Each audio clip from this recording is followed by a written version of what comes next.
Hello and welcome back to the Deep Dive. This is where we really get into compelling sources, unpack them, find those key insights, and maybe, just maybe, uncover some surprising things along the way. Today we're plunging into something really profound. It's the lyrical world of R.Kitect's The Deep End. Our source is the raw transcript from his YouTube video. And you should think of it less like just a song and more like a personal manifesto. A chronicle of struggle, commitment, and transformation. It's all laid bare in these powerful verses. So our mission today with you is to navigate these really intense lyrics. We want to find those nuggets of wisdom, about resilience, maybe connected to our own challenges, and find those aha moments that pop up when someone really goes into their own deep end. Exactly. And it's more than just analyzing lyrics, isn't it? It's really about exploring a human journey that feels pretty universal. R.Kitect is inviting us to see how an artist, well, how anyone really, grapples with deep commitment, with fear, with self-discovery. These themes, they resonate, right? And as we sort of connect the dots here, these lyrics become a powerful lens, a way to view his path, yeah, but maybe also our own moments of growth, our own triumphs. Okay, let's dive right in then. The very start, those opening lines, they set such a powerful tone, almost confrontational. Welcome to the deep end. Welcome to the center of the universe. It's an invitation, sure, but it feels like a challenge too, especially aimed at daydreamers, the dream chasers, for those not afraid to dive into the deep end. It's less a gentle welcome, more like a declaration for the brave ones. And what's so fascinating right off the bat is the duality. You have this bold, huge invitation, almost cosmic, and then boom, straight into this really visceral vulnerability. The scene opens set adrift in a deep ocean. I'm hanging on by my deep devotion and real emotions. Oh, it just perfectly nails that paradox, doesn't it? When you start something big, something transformative, you're ready to dive in, but you also feel completely untethered. You're just hanging on by what's inside. And that's not just about art. I mean, that's the uncertainty we all feel when we really commit to something important, right? A career, relationship, whatever it is. And right there, you see this clear struggle for authenticity. It says, I used to do my own stunts, but I've been typecast. It immediately makes you think of the pressure to fit in, play a role someone else wrote for you, fit in a box. But then that powerful counter, pen and paper's how I fight back. What a life hack. Yeah. It's such a striking pivot. It shows creativity isn't just like a nice to have. It's a tool. It's vital for reclaiming who you are, fighting back against those outside forces. Absolutely. And that immediately brings up the question of cost, the real cost of that kind of commitment, that authenticity. The lyrics say, it cost me everything to be here 100% of the time. I mean, that paints a picture of huge sacrifice, doesn't it? Massive investment. But then in the very next line, he admits, 50% of me just doesn't see clear.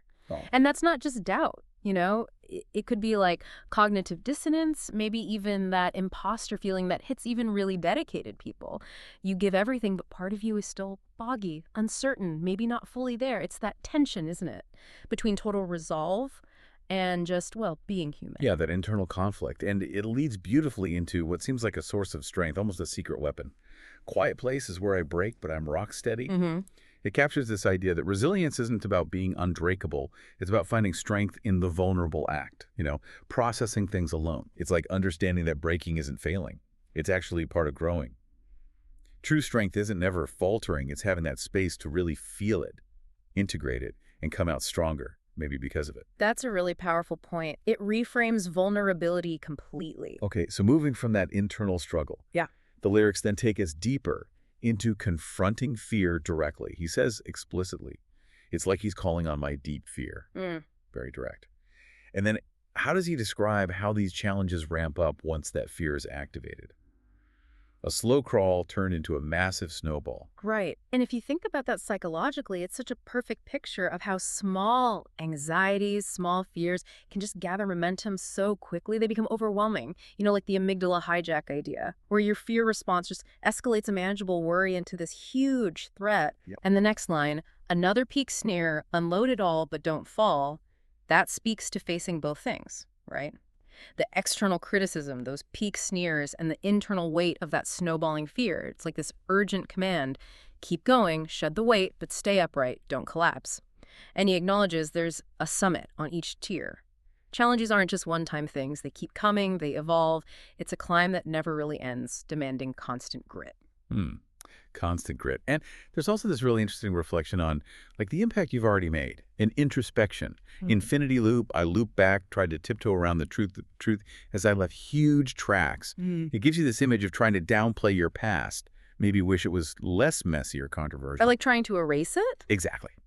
But you can't. You have to face the fact that you left a mark, a big one.